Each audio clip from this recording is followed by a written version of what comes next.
Subscribe करंतु एबे आम चैनल को और प्रेस करंतु बेल आइकन को जहा द्वारा लेटेस्ट वीडियो रो नोटिफिकेशन आपण माननकु सर्वप्रथम मिल जिवो। नमस्कार बंधुगण आपण माननकु आम यूट्यूब चैनल को स्वागत। एबे न्याय देवता कर्म फलदाता भगवान शनिदेवଙ୍କ कृपारु विशेष भाबरे जदि आमे आपण माननकु कहिबाकु जाउछु आगामी 9 दिन रे मिलिबाकु जाउछि बड़ तूफानी खबर। जदि विशेष भाबरे कहिबु भगवान शनिदेवଙ୍କ आशीर्वादरु आगामी 9 दिन समय बहुत ही भल समय रहिबाकु जाउछि। भाग्य उदयर टाइम पीरियड ए समय रहिबो। ता सहित अनेक प्रकार लाभ धन लाभ बड़ बड़ सफलता प्राप्त मध्य आपनकु भगवान शनिदेवଙ୍କ आशीर्वादरु विशेष रूप से प्राप्त हेबो।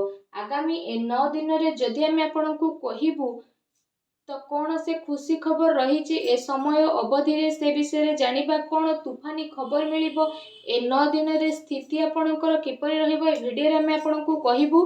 तेणु वीडियो को आरंभ रु शेष पर्यंत निहाती भाबरे देखंतु। वीडियो को आदौ भी मिस करंतु नहीं कारण ए वीडियो आपणक पई बहुत ही खास आ बहुत ही महत्वपूर्ण रहिबो। भगवान शनिदेवଙ୍କର सच्चा भक्त होइतिले वीडियो को लाइक करंतु। कमेंट बॉक्स रे जय शनिदेव बोली अवश्य लिखंतु जहा द्वारा शनिदेवଙ୍କର आशीर्वाद आपणकु मिलिबो। तो आसंतु जानिबा किपरि रहिबो भगवान शनिदेवଙ୍କ आशीर्वादरु आपणक पई विशेष भाबरे आगामी ए 9 दिन जदि विशेष रूप से ए 9 दिन स्थिति विषय रे आमे आपण मानकु कहिबु।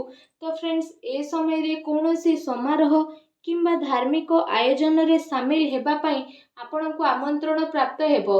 संतान संबंधित कोनोसी समस्या सुलझिबा पई आपण सक्षम रहिबे आ स्थिति लाभदायक आपणक पई रहिबो आ तार सद उपयोग करिबा आपणक क्षमता उपरे निर्भर करिबो। आपण से सबुर किपरि व्यवहार करूछंती ए समय रे आपण आपणकर दिल अपेक्षा दिमाग रु निर्णय नेबा आपणकर केते सारा योजना को कार्य रूप रे परिणत मध्य करि देबो। तमाम व्यवस्था परे मध्य आपण आपणकर एवं आपणक परिवार पई समय बाहर करिवे आ निजर कार्य क्षमता रे आपण पूर्ण विश्वास रखंतु। एहा सहित ए समय रे कोनोसी पुराना फ्रेंड्स को सह मिलिबा कारणरु कोनोसी पुराना याद ताजा हेबो जहा द्वारा आपणकु खुशी मिलिबो। जदि कोनोसी कोर्ट केस चलुथुला तो फैसला मध्ये एबे आपणक सपक्ष रे जिवो। सेथि पई पूर्वरु ही ता उपरे आपण काम करंतु। जे काम को करिबा पई आपण पूर्व किछि टाइम रु काफी भाबी चिंती की रहुथिले तो एबे से सबु को पूरा करिवार विशेष रूप से समय आसीछि। भाबी चिंती विवेकर सहित काम करिबा द्वारा सबु स्थिति आपणक पई बहुत ही भल रहिबो। बाहर संपर्क रु मध्य विशेष रूप से एबे आपणको अधिक फायदा मिलिबो।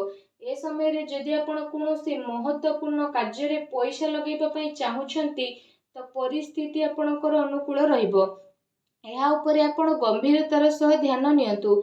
ए समय रे आपण घर आ व्यवसाय संबंधित सबु दायित्व को बहुत ही गंभीरतार सहित आगो को नेबे जहा द्वारा आपणको काफी खुशीर मध्य अनुभव हेबो।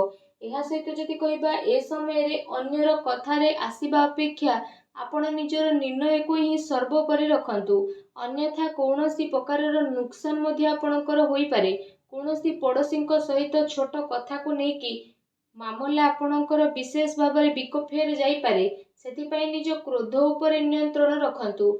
एहा सहित जदि कहिबा कथा हेबा समय रे शब्दर उचित प्रयोग करंतु। आपणकर नकारात्मक शब्द पिलांको उपरे हीन भावना मध्य बनाई पारे आ एहार नकारात्मक प्रभाव पिलांको पाठ पढ़ा उपरे पड़िबो। तेणु सावधान रहंतु। एहा सहित ए समय रे बाहर गतिविधि तथा अजणा लोकंक ठारू दूरता विशेष भाबरे बनै रखंतु। अधिकतर समय निजर घर परिवार रे आपण व्यतीत करंतु कारण कोनोसी प्रकारर वाद विवाद हेबार विशेष रूप से संभावना बनुछि। संतान संबंधित कोनोसी चिंता आपणको मध्य रही पारे। एहा सहित जदि कहिबा ए समय रे कोनोसी भी निर्णय इमोशनल होई कि आपण आदु भी नियंतु नाही। पिलांकर कोनोसी काम द्वारा आपणको चिंता मध्य आसी पारे। धन संबंधित नुकसान रो संभावना बनुछि। ता सहित घरे सुधार संबंधित कोनोसी योजना बनाउछथि तो वास्तु नियमर पालन करिबा आपणक पई बहुत ही आवश्यक रहिबो।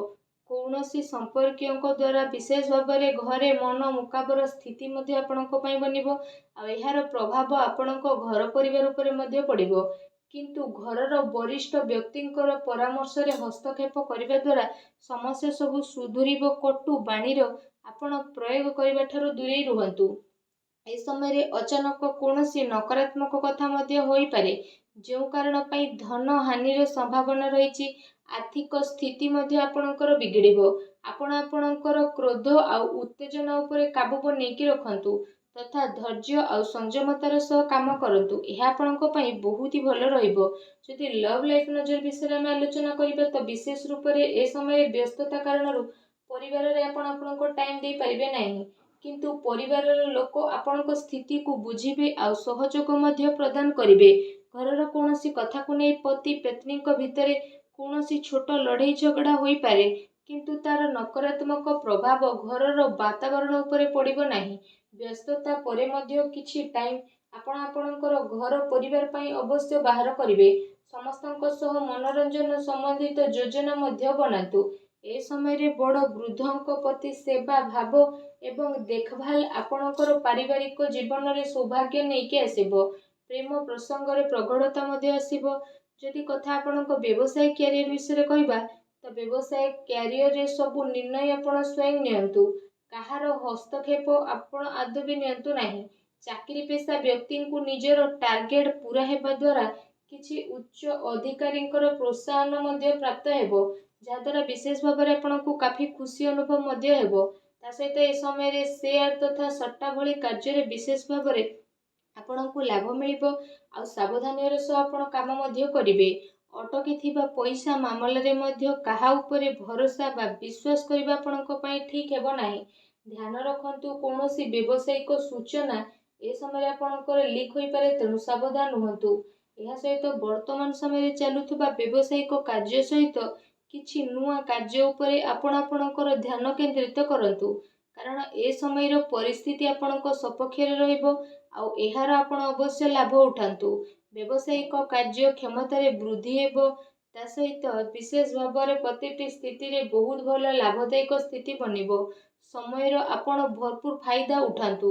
ଅଚାନକ ହିଁ କୌଣସି ବଡ଼ କାର୍ଯ୍ୟ ଆପଣଙ୍କର ବନିପାରେ, ଯାହାଦ୍ୱାରା ଆପଣଙ୍କୁ କାଫି ଖୁସି ଅନୁଭବ ହେବ। ଏହା ସହିତ ଆପଣଙ୍କୁ ପୂର୍ବରୁ ଯଦି କହିବା ବିଶେଷ ଭାବରେ ତ ବ୍ୟବସାୟିକ ଗତିବିଧିରେ ବର୍ତ୍ତମାନର ସ୍ଥିତିରେ ନିଜର ଧ୍ୟାନକୁ କେନ୍ଦ୍ରିତ କରନ୍ତୁ। ଶୀଘ୍ର ହିଁ ଆପଣଙ୍କୁ ଲାଭର ମାର୍ଗ ମିଳିଯିବ। ତା ସହିତ ଅଚାନକ କୌଣସି ବଡ଼ କାର୍ଯ୍ୟ ବନିବା କାରଣରୁ ମନକୁ କାଫି ପ୍ରସନ୍ନତା ମିଳିବ। ଏହା ସହିତ ଚାକିରି ପେଶା ବ୍ୟକ୍ତି ବିଶେଷଙ୍କ ପାଇଁ ଏ ସମୟ ବହୁତ ହି ଭଲ ସମୟ ରହିବ। ଚାକିରି ସମ୍ବନ୍ଧିତ କୌଣସି ଭଲ ବଡ଼ ଖୁସି ଖବର ଆପଣଙ୍କୁ ଏ ସମୟରେ ଅବଶ୍ୟ ହିଁ ପ୍ରାପ୍ତ ହେବ, ଯାହାଦ୍ୱାରା ଆପଣଙ୍କ ମନ ବହୁତ ହି ପ୍ରସନ୍ନ ରହିବ। ଯଦି ଆପଣଙ୍କ ସ୍ୱାସ୍ଥ୍ୟ ବିଷୟରେ ଆମେ କହିବା ତ ସ୍ୱାସ୍ଥ୍ୟ ପାଇଁ ଏ ସମୟରେ କୌଣସି ପୁରୁଣା ବେମାରୀ ସମ୍ବନ୍ଧିତ ରିପୋର୍ଟ ଆପଣଙ୍କର ଠିକ୍ ଆସିବ ଆଉ ସ୍ୱାସ୍ଥ୍ୟ ଆପଣଙ୍କର ଉତ୍ତମ ରହିବ। କୌଣସି ପ୍ରକାରର ଚିନ୍ତା ଆପଣ କରନ୍ତୁ ନାହିଁ, କିନ୍ତୁ ବର୍ତ୍ତମାନ ନକାରାତ୍ମକ ବାତାବରଣରୁ ନିଜକୁ ଦୂରେଇ ରଖିବାର ବିଶେଷ ଭାବରେ ଆବଶ୍ୟକତା ରହିଛି। ଏହା ସହିତ କୌଣସି ପ୍ରକାରର ଆଘାତ ମଧ୍ୟ ଲାଗିବାର ବିଶେଷ ରୂପରେ ସମ୍ଭାବନା ବନୁଛି। ଆପଣ ବହୁତ ହି ସାବଧାନୀ ପୂର୍ବକ ବାହନ ଚଳାନ୍ତୁ। ନିଶା ସେବନ ଠାରୁ ଆପଣ ଦୂରେଇ ରୁହନ୍ତୁ। ଏହା ସହିତ ଆପଣଙ୍କ ଆଣ୍ଠୁ ଗଣ୍ଠିରେ ବିଶେଷ ରୂପରେ ପ୍ରୋବ୍ଲେମ ଆସିପାରେ। ବାୟୁ ଏସବୁ ଜିନିଷର ସେବନ ଆପଣ କରନ୍ତୁ ନାହିଁ, ଏହା ଆପଣଙ୍କ ପାଇଁ ବହୁତ ହି ଭଲ ରହିବ। ତ ଭିଡ଼ିଓଟି କେମିତି ଲାଗିଲା ଆମକୁ କମେଣ୍ଟ କରିକି ନିହାତି ଜଣାଇବେ ଆଉ ଚ୍ୟାନେଲରେ ଯଦି ନୂଆ ଆସିଥିବେ ତ ଚ୍ୟାନେଲକୁ ସବସ୍କ୍ରାଇବ କରିବା ପାଇଁ ଆଦୌ ବି ଭୁଲିବେ ନାହିଁ। ଧନ୍ୟବାଦ।